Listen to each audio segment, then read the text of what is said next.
नमस्कार, स्वागत है आपका आपके खास कार्यक्रम गुड लक टुडे में। मैं हूं आपके साथ गुंजन। आज कई सारे विषयों पर हम चर्चा करेंगे और खास तौर पर आपके मन की समस्याओं पर आज बात करेंगे। हमारे साथ स्टूडियो में मौजूद हैं पंडित शैलेंद्र पांडे जी। बहुत बहुत स्वागत है आपका। नमस्कार। तो मन की समस्याएं कैसे दूर करें, उसके उपाय क्या होंगे? कई बार मन में कई तरीके के विकार आते हैं और मन किसी चीज में नहीं लगता है। तो इन तमाम परेशानियों का हल आपको आज मिलेगा, लेकिन सबसे पहले बात करेंगे गुड लक मंत्र की।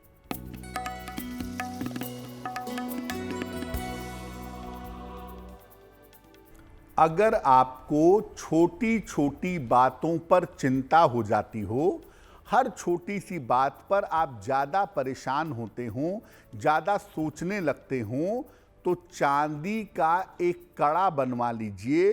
चांदी का एक कड़ा अवश्य धारण करिए। छोटी छोटी बातों की चिंता, छोटी छोटी बातों का जो तनाव है वो निश्चित रूप से दूर हो जाएगा। बिल्कुल पंडित जी, अब 9 मई के पंचांग के बारे में भी जान लेते हैं।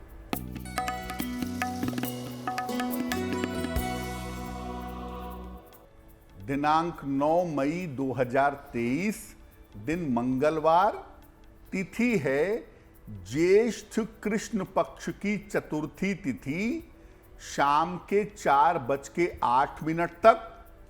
नक्षत्र है मूल नक्षत्र, शाम के 5:45 तक। चंद्रमा धनु राशि में संचरण कर रहे हैं। राहु काल का समय दोपहर के 3 बजे से लगभग 4:30 तक। उत्तर दिशा की तरफ यात्रा करने की मनाही है, लेकिन अगर यात्रा करना जरूरी है, मजबूरी है, तो जरा सा गुड़ खाकर और भगवान का स्मरण करके यात्रा करेंगे तो मुश्किल से बचे रहेंगे। पंडित जी, मन से जुड़ी समस्याओं को लेकर हम लगातार चर्चा कर रहे हैं, तो ऐसी कौन सी ग्रह और राशियां मन से संबंध रखती हैं, उसके बारे में भी बताएं। जी, हम आज बात कर रहे हैं आपके मन की, आपके मानसिक स्थिति की। आपके मन का मामला क्या होता है? मन परेशान क्यों होता है? मन में हमेशा चिंता क्यों रहती है? मन उदास क्यों होता है? या मन हमेशा प्रसन्न कैसे रहता है? मन हमेशा खुश कैसे रहता है? पहले ये समझते हैं कि आखिर आपके मन का निर्माण किस ग्रह से होता है और किस राशि से होता है।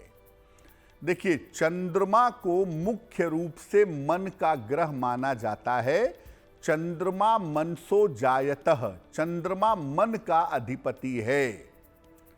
इसके अलावा बुध जो है वो बहुत हद तक आपके मन को प्रभावित करता है। हालांकि बुध मन नहीं है, बुध का मतलब आपकी बुद्धि है, और बुद्धि से आप मन को काबू में कर पाते हैं। इसीलिए बुध की भूमिका भी बहुत ज्यादा होती है। जल की जो 3 राशियां हैं, कर्क राशि, वृश्चिक राशि और मीन राशि, इन तीनों का संबंध भी मन से होता है। इन तीनों राशियों में मन का हिस्सा पाया जाता है।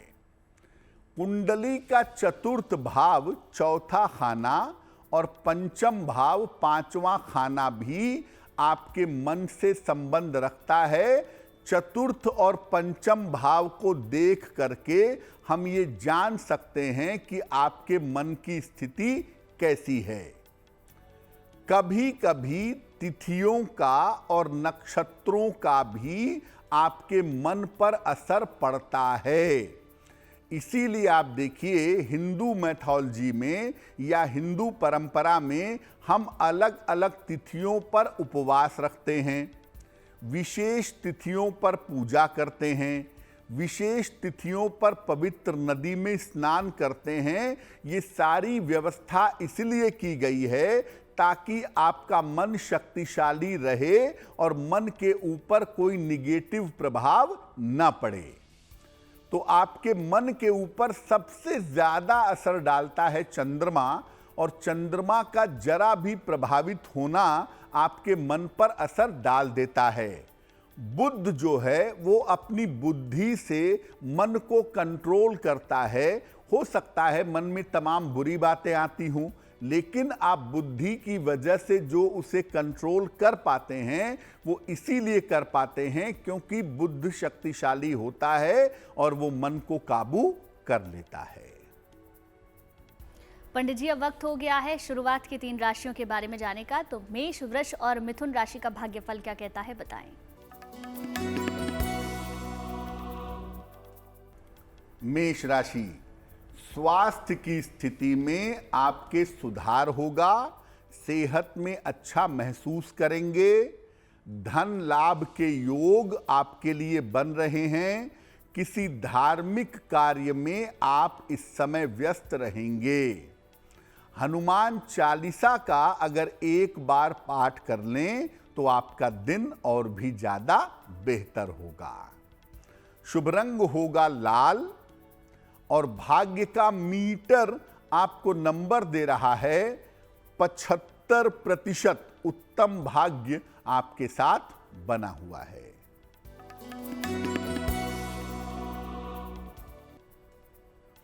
वृषभ राशि, स्वास्थ्य आपका बिगड़ सकता है, परिवार में बेवजह का तनाव हो सकता है, वाणी और स्वभाव पर अपने नियंत्रण बनाए रखें। किसी निर्धन व्यक्ति को अगर गुड़ का दान कर दें तो आपका दिन और भी ज्यादा बेहतर होगा। शुभ रंग होगा क्रीम और भाग्य का मीटर आपको नंबर दे रहा है 60%। मेहनत ज्यादा होगी, भाग्य थोड़ा कम रहेगा।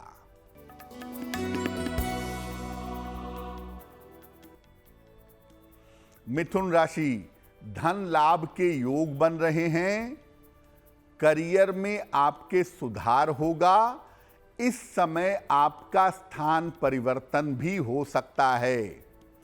किसी निर्धन व्यक्ति को अगर धन का दान कर दें तो आपका दिन और भी ज्यादा बेहतर होगा।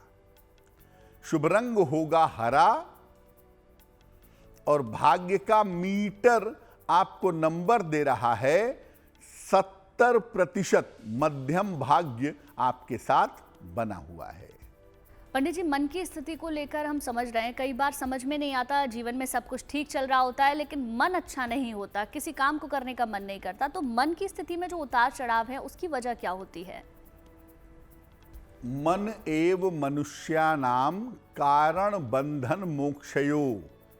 शास्त्र कहता है कि मन ही किसी व्यक्ति के बंधन का और मुक्ति का कारण है। मन आपका इतना ज्यादा शक्तिशाली है, लेकिन जैसा गुंजन ने कहा कि बहुत बार ऐसा होता है कि सब कुछ ठीक होता है और फिर भी मन में उतार चढ़ाव बना रहता है। कारण क्या है?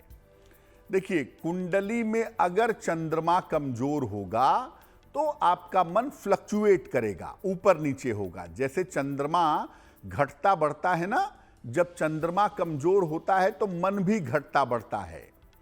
और अगर बुध कमजोर होगा तो भी ऐसा होगा, क्योंकि आप अपनी बुद्धि से अपने मन को नियंत्रित नहीं कर पाएंगे। चंद्रमा अगर उच्च राशि में होता है तो भी देखा गया है कि मन में थोड़े बहुत उतार चढ़ाव होते हैं। अगर कुंडली के केंद्र स्थान खाली हो, आपको जीवन में घनघोर मानसिक पीड़ा का सामना करना पड़ेगा। मेंटली आप परेशान होंगे, मानसिक रूप से दिक्कतें आपको परेशान करेंगी। आपके खान पान का आपके मन से सीधा संबंध होता है। जैसा आप भोजन करते हैं, जैसा आप अन्न खाते हैं, वैसा आपका मन होता है। तो अगर आप उल्टा सीधा खाते हैं, खान पान में लापरवाही करते हैं, तो मन आपका बेहतर नहीं होगा। अगर आपकी नींद में गड़बड़ी है, आपकी नींद पूरी नहीं हो पाती या नींद अच्छी तरह से नहीं आती, तो भी मन परेशान होगा, मन में उतार चढ़ाव पैदा होंगे। हाथ में अगर रेखाओं का जाल हो क्योंकि हाथ में रेखाओं का जाल उनके ज्यादा होता है जो लोग ज्यादा चिंता करते हैं, ज्यादा सोचते हैं। तो हाथ में अगर रेखाओं का जाल ज्यादा होगा तो भी आपके मन में उतार चढ़ाव बना रहेगा। तो एक बात आप समझिए कि चंद्रमा अगर जीवन में ज्यादा असर डालने लगे तो चंद्रमा जैसे 15 दिन घटता है, 15 दिन बढ़ता है, वैसे ही आपका मन भी हमेशा ऊपर नीचे होता रहता है। बुध क्या करता है कि आपके मन को भटकने से, मन को तनाव में जाने से रोकता है बुद्धि के द्वारा। लेकिन अगर चंद्रमा भी कमजोर, बुध भी कमजोर, तब ये मन की स्थिति आदमी को जीवन में सबसे ज्यादा परेशान करती है। बिल्कुल पंडित जी, अब जान लेते हैं कर्क, सिंह और कन्या राशि के जो जातक हैं उनका भाग्यफल क्या कहता है। कर्क राशि, आपका तनाव बहुत हद तक अब कम होता चला जाएगा। करियर की तमाम समस्याएं आपकी दूर होंगी। काम की अधिकता इस समय रह सकती है। हनुमान चालीसा का अगर एक बार पाठ कर लें तो आपका दिन और भी ज्यादा बेहतर होगा। शुभ रंग होगा सफेद और भाग्य का मीटर आपको नंबर दे रहा है 65%। जितनी मेहनत करेंगे उतना ही आपको लाभ होगा। सिंह राशि, करियर की तमाम बाधाएं दूर होंगी। धन की स्थिति में आपके सुधार होगा। संतान पक्ष की उन्नति होती हुई इस समय दिखाई दे रही है। खाने पीने की वस्तु का अगर आप दान कर दें तो आपका दिन और भी ज्यादा बेहतर होगा। शुभ रंग होगा लाल और भाग्य का मीटर आपको नंबर दे रहा है 75%। उत्तम भाग्य आपके साथ बना हुआ है।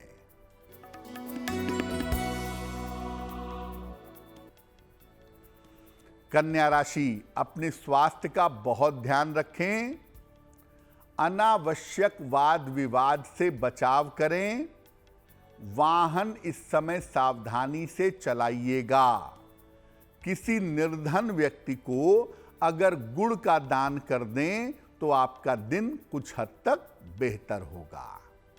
शुभ रंग होगा हरा और भाग्य का मीटर आपको नंबर दे रहा है 60%। मेहनत ज्यादा होगी, भाग्य थोड़ा कम रहेगा।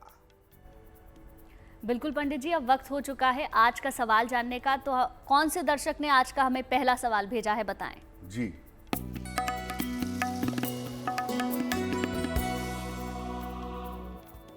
आज का पहला सवाल हमें अरुण कुमार वर्मा जी ने लिखा है।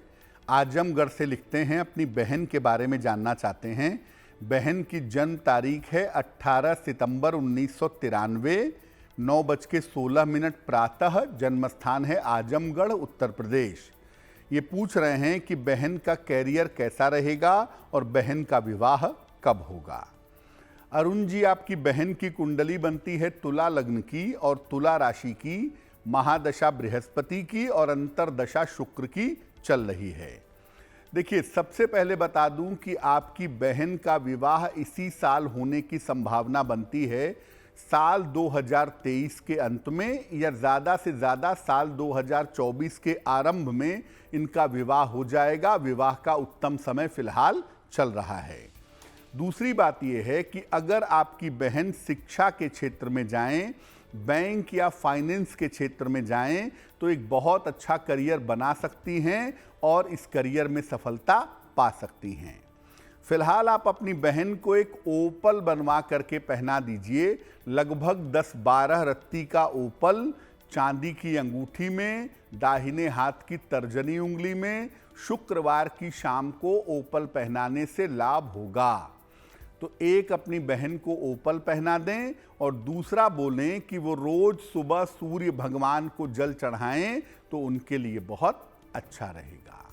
अगर आपका भी कोई सवाल है तो आप हमें मेल कर सकते हैं। हमारी मेल आईडी आपकी टेलीविजन स्क्रीन पर फ्लैश हो रही है। पंडित जी, अब दूसरा सवाल भी ले लेते हैं। दूसरा सवाल हमें किसने भेजा है? जी,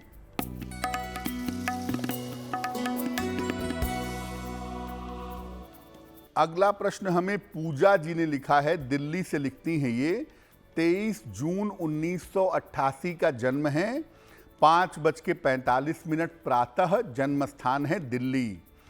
ये लिख रही हैं कि मेरा पहला विवाह टूट चुका है, दूसरा विवाह कब होगा और कहाँ होगा। पूजा, आपकी कुंडली बनती है मिथुन लग्न की और कन्या राशि की, महादशा बृहस्पति की और अंतरदशा शनि की चल रही है। दूसरा विवाह फरवरी 2024 से लेकर के अक्टूबर 2024 के बीच में होने की संभावना बनती है। लेकिन जब भी आप दूसरा विवाह करिएगा उस समय भी कुंडली अच्छी तरह से मिलाइएगा, क्योंकि 2024 में जो दूसरा विवाह होने की संभावना बनती है उसमें भी थोड़ी समस्याएं दिखाई दे रही हैं। तो जब भी दूसरा विवाह करें उस समय भी कुंडली अवश्य मिला लें। फिलहाल आप ऐसा करिए, एक पन्ना बनवा करके जरूर पहन लें। लगभग 6 से 8 रत्ती का पन्ना चांदी की अंगूठी में, दाहिने हाथ की सबसे छोटी उंगली में, बुधवार की शाम को पन्ना पहनने से आपको लाभ होगा। पंडित जी, कई बार जैसा मैंने पहले भी कहा था, मनोस्थिति को समझना बड़ा ही मुश्किल हो जाता है। समझ में ही नहीं आता है कि ऐसा क्यों हमारे साथ हो रहा है। तो अगर हम इसे समझने की कोशिश करें तो सामान्यतः मन की स्थिति अच्छी कब रहती है, ये बताएं। गुंजन, बहुत सारे लोग जीवन में ऐसे मिलेंगे जिनके जीवन में तकलीफें बहुत हैं, समस्याएं बहुत हैं, लेकिन वो प्रसन्न रहते हैं, मन की स्थिति बेहतर होती है और दुख में भी सुख ढूंढने का प्रयास करते हैं। मन की स्थिति सामान्यतः कब अच्छी रहती है? चंद्रमा अगर शुभ ग्रहों के प्रभाव में हो, चंद्रमा के ऊपर शुभ प्रभाव हो तो चंद्रमा को शक्ति मिलती है और मन हमेशा प्रसन्न रहता है। अगर चंद्रमा मान लिया अच्छा नहीं है लेकिन बुध मजबूत है तो क्या होगा? आप अपनी बुद्धि से मन को कंट्रोल में कर लेंगे। मन आपका अगर निगेटिव सोच रहा है तो आप बुद्धि से उसे पकड़ लेंगे और अपने मन को बेहतर बना लेंगे। अगर केंद्र में केवल शुभ ग्रह हो तो भी आदमी ज्यादा देर तक दुखी नहीं रहता, सामान्यतः प्रसन्न बना रहता है। और बृहस्पति जो है ये चंद्रमा को शुभता देता है, चंद्रमा को ताकत देता है। बृहस्पति का प्रभाव चंद्रमा को बहुत अच्छा बना देता है। इसलिए अगर कुंडली में बृहस्पति मजबूत है, बृहस्पति का इंपैक्ट अच्छा है, तो ऐसी स्थिति में भी आपका मन प्रसन्न रहेगा। ध्यान करते हैं अगर आप, या उचित मंत्र जप करते हैं, सही मंत्र पढ़ते हैं, या सही तरीके से गहरा ध्यान करते हैं, गहरा मेडिटेशन करते हैं, तो इससे भी आपका मन प्रसन्न होता है। खान पान अगर आपका सही है, आपका रूटीन सही है, जीवनचर्या सही है, सही समय पर उठते हैं, सही समय पे सोते हैं, सही समय पे खाते हैं, सात्विक भोजन करते हैं, थोड़ा समय प्रभु की भजन कीर्तन में लगाते हैं, यानी जीवन को सिस्टम से चलाते हैं, तो चंद्रमा को शक्ति मिलती है और मन प्रसन्न होता है।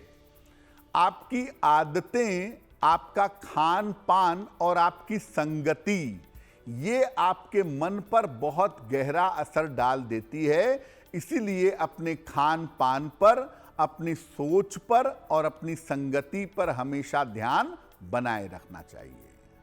पंडित जी, अब जान लेते हैं तुला, वृश्चिक और धनु राशि के जो जातक हैं उनका भाग्यफल क्या कहता है। तुला राशि, करियर में आपके लिए लाभ के बेहतर योग बन रहे हैं। रुका हुआ धन इस समय आपको प्राप्त होगा। कोई छोटी यात्रा भी इस समय हो सकती है। खाने पीने की वस्तु का अगर दान कर दें तो आपका दिन और भी ज्यादा बेहतर होगा।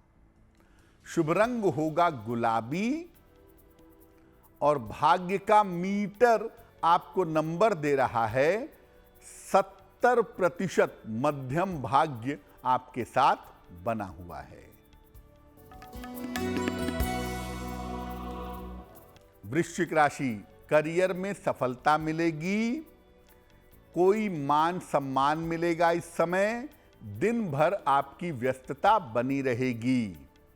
हनुमान चालीसा का अगर आप पाठ करें तो आपका दिन और भी ज्यादा बेहतर होगा। शुभ रंग होगा नारंगी और भाग्य का मीटर आपको नंबर दे रहा है 80%। बहुत अच्छा भाग्य आपके साथ बना हुआ है।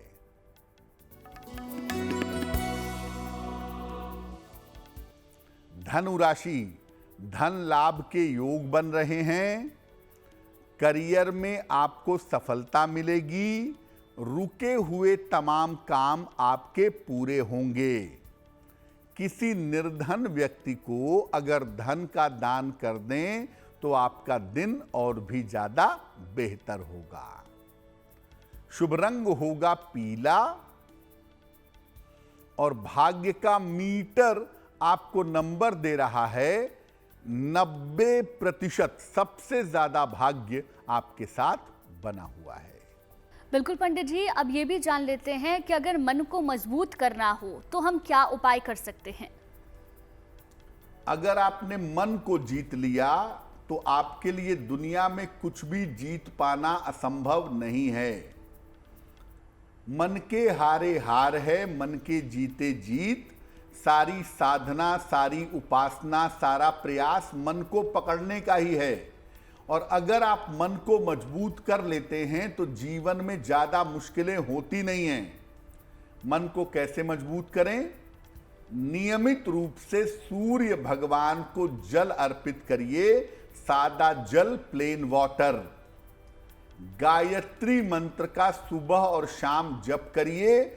आपकी मन को रिपेयरिंग करने वाला, आपके मन को रास्ते पे लाने वाला जो मंत्र है वो गायत्री मंत्र है। और जो लोग भी गायत्री मंत्र जपते होंगे, गायत्री मंत्र का अभ्यास करते होंगे, उन्हें ये अच्छी तरह से पता होगा कि वो अपने मन पर नियंत्रण कर पाते हैं।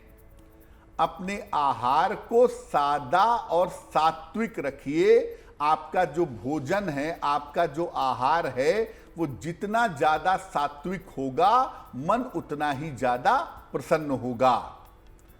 एकादशी का उपवास जरूर रखिए। एकादशी का उपवास करने से मेंटल डिप्रेशन दूर होता है। मन की चिंताएं, मन की बीमारियां समाप्त होती हैं। तो एकादशी का उपवास अवश्य रखें। सलाह लेकर के एक मोती या एक पन्ना, दोनों में से कोई एक रत्न आप सलाह लेकर के पहने तो आपके लिए बेहतर होगा। और रोज सोने के पहले अपने पलंग पर बैठ करके प्रभु का नाम लें, प्रभु से प्रार्थना करें। अगर ध्यान जानते हैं तो सोने के पहले थोड़े समय तक ध्यान करें।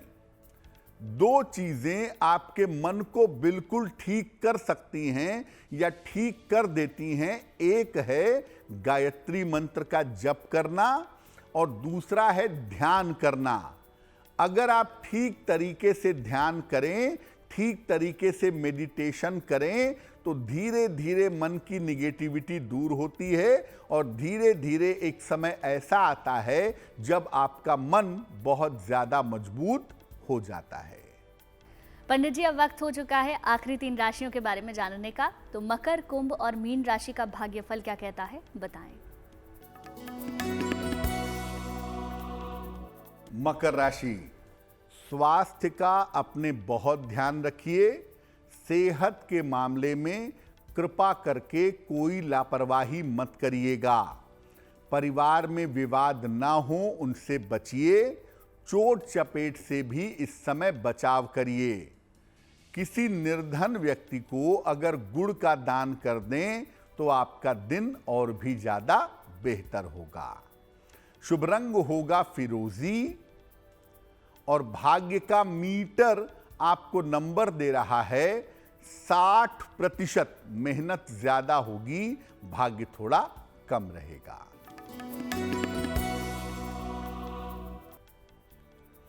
कुंभ राशि, तनाव आपका कम होता जाएगा, धन लाभ की स्थिति बनेगी, शत्रु और विरोधी आपके परास्त होंगे।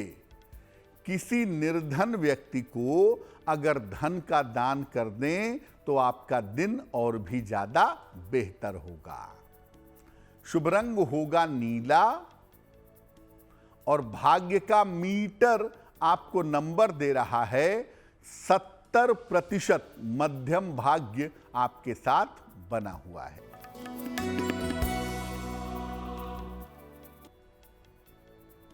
मीन राशि, रुके हुए काम आपके पूरे होंगे, धन लाभ के योग आपके लिए बन रहे हैं, पारिवारिक चिंताएं आपकी समाप्त होंगी।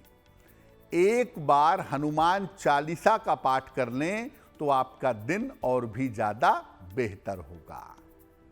शुभ रंग होगा पीला और भाग्य का मीटर आपको नंबर दे रहा है 80%। बहुत अच्छा भाग्य आपके साथ बना हुआ है। पंडित जी, अगर मन में हमेशा नकारात्मक रहती हो, नकारात्मक विचार आते हो, तो ऐसे में हमें क्या करना चाहिए? बहुत सारे लोग ऐसे होते हैं जिनके मन में हमेशा निगेटिव होगा। परीक्षा आएगी तो पहले सोचेंगे मैं फेल ना हो जाऊं, विवाह के बारे में सोचेंगे तो सोचेंगे कहीं मेरा वैवाहिक जीवन खराब ना हो।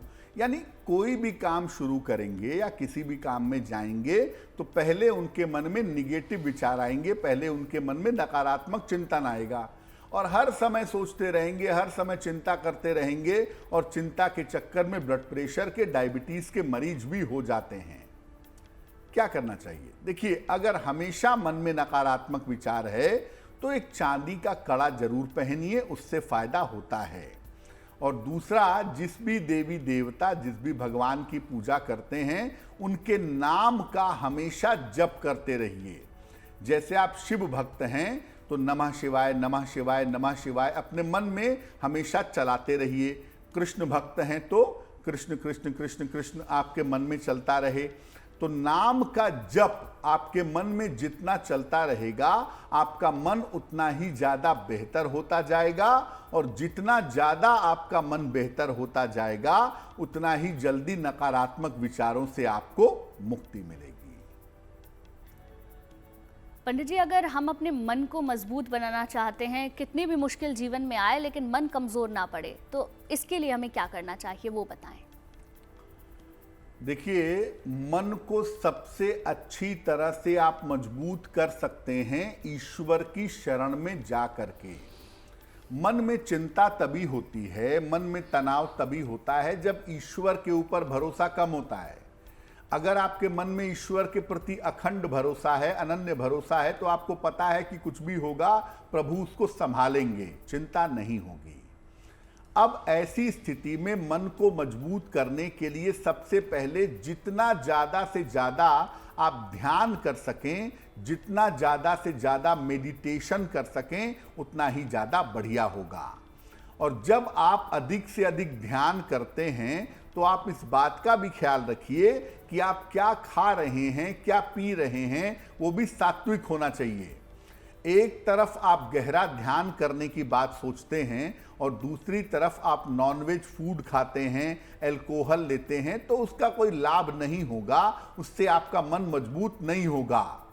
इसीलिए अपने मन को मजबूत करने के लिए ध्यान भी करिए और ध्यान के साथ अपने आहार का ध्यान रखिए, तो आपका मन इतना मजबूत हो जाएगा कि जीवन में कोई भी समस्या क्यों ना आए, वो समस्या आपके सामने खड़ी नहीं होगी।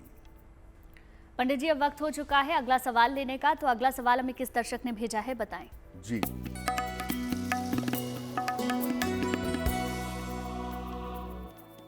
अगला प्रश्न हार्दिक छाया ने हमें लिखा है। गुजरात से लिखते हैं ये। 8 अक्टूबर 1996 का जन्म है, 12:07 मध्यरात्रि, जन्म स्थान है जामनगर, गुजरात। ये लिख रहे हैं कि मैंने MBA फाइनेंस में किया हुआ है, फिलहाल मैं नौकरी कर रहा हूं, आगे मेरा करियर कैसा रहेगा, क्या आगे मैं विदेश जा पाऊंगा और क्या मेरी कुंडली मांगलिक है। हार्दिक कुंडली आपकी मिथुन लग्न की है और राशि बनती है कर्क राशि। महादशा शुक्र की और अंतरदशा शनि की चल रही है।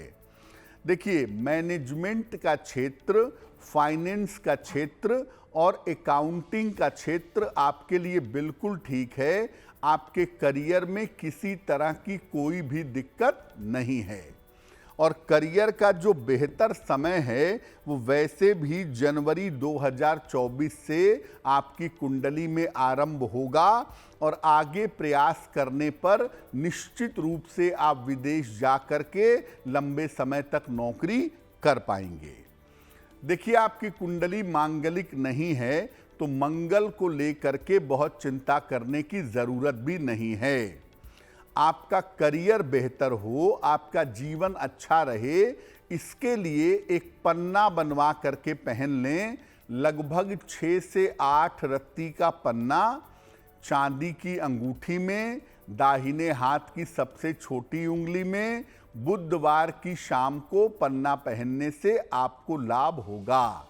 तो एक पन्ना बनवा करके आप जरूर धारण करें और रोज शाम को 108 बार शनि मंत्र का जप करें, ओम शं शनैश्चराय नमः, तो आपके लिए बहुत बेहतर होगा। अगर आपका भी कोई सवाल है तो आप हमें मेल कर सकते हैं। हमारी ईमेल आईडी आपकी टेलीविजन स्क्रीन पर फ्लैश हो रही है। पंडित जी, अब आखिरी सवाल का वक्त हो चुका है, तो आखिरी सवाल हमें किसने भेजा है बताएं। जी,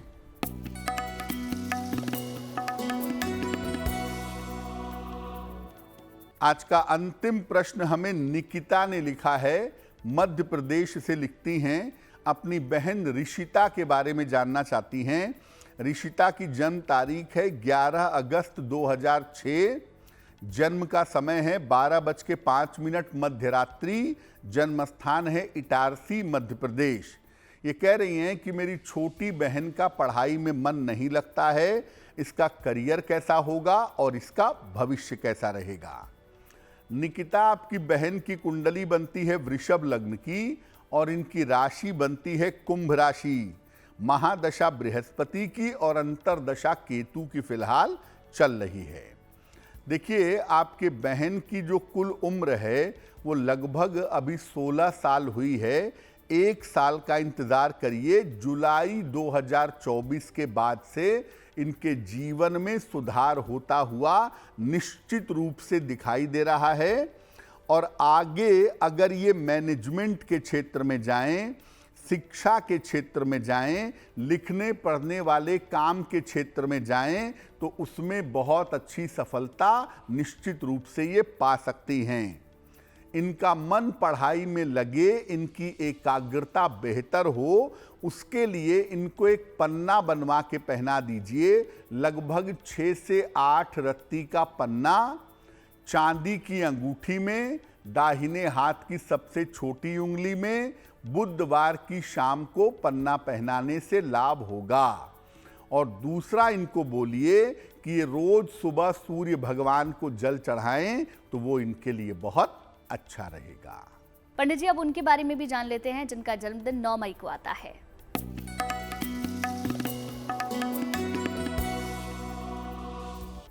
जिन लोगों का जन्मदिन 9 मई को है, उन्हें हम सबकी तरफ से जन्मदिन की हार्दिक शुभकामनाएं। आने वाले वर्ष में अपने स्वास्थ्य का ध्यान रखिएगा। धन की स्थिति में धीरे धीरे सुधार होगा। इस साल में नई संपत्ति भी आप खरीद सकते हैं और साल के अंत में, वर्ष के अंत में आपके विदेश यात्रा पर जाने के योग भी बनते हैं। क्या करेंगे? पूरे साल भर हनुमान जी की अगर आप पूजा उपासना करें तो ये वर्ष आपके लिए बहुत अच्छा रहेगा। पंडित जी, अब वक्त हो चुका है आज की जिज्ञासा जानने का, तो बताएं। आज की जिज्ञासा है कि पंचामृत में तुलसी दल कब नहीं डालना चाहिए? क्योंकि ज्यादातर हम दूध, दही, शहद, शक्कर और घी मिला करके पंचामृत बनाते हैं, लेकिन साथ में उसमें तुलसी के पत्ते भी डालते हैं। लेकिन कब नहीं डालना चाहिए?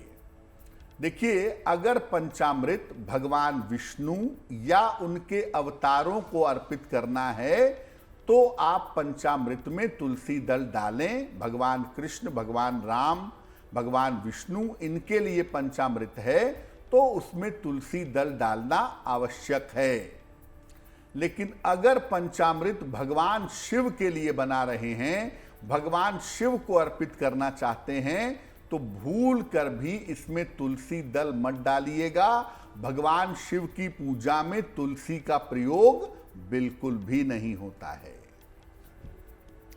पंडित जी, अब वक्त हो चुका है आज के शुभ पहर को जानने का, तो बताएं। आज का शुभ पहर यानी 9 मई मंगलवार का क्या है, आइए जानते हैं। शुभ पहर का समय है शाम को 7:30 से रात के 9 बजे के बीच में। इस समय में हनुमान जी को तुलसी दल अर्पित करिएगा। ऐसा करने से रोजगार संबंधी समस्या में सुधार होगा।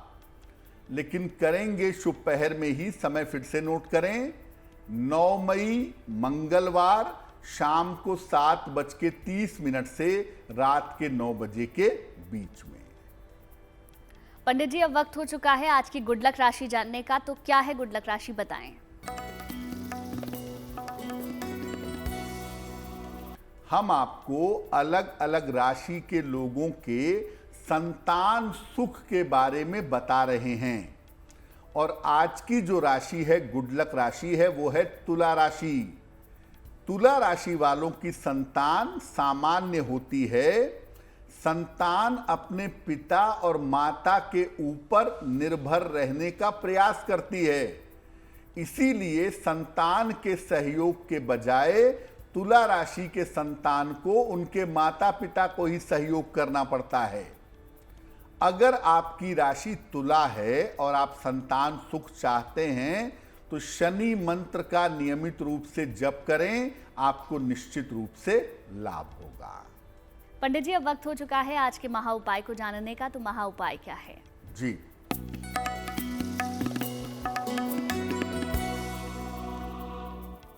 अगर आप अपने बेटे के लिए, अपनी बेटी के लिए या परिवार के किसी व्यक्ति के लिए विवाह की बात करने जा रहे हों तो क्या ऐसा करें कि विवाह फाइनल हो जाए। पीले या सफेद रंग के कपड़े पहनकर जाइएगा, काले रंग के कपड़े पहनकर मत जाइएगा। अपने साथ में सफेद और पीली मिठाई ले जाइएगा।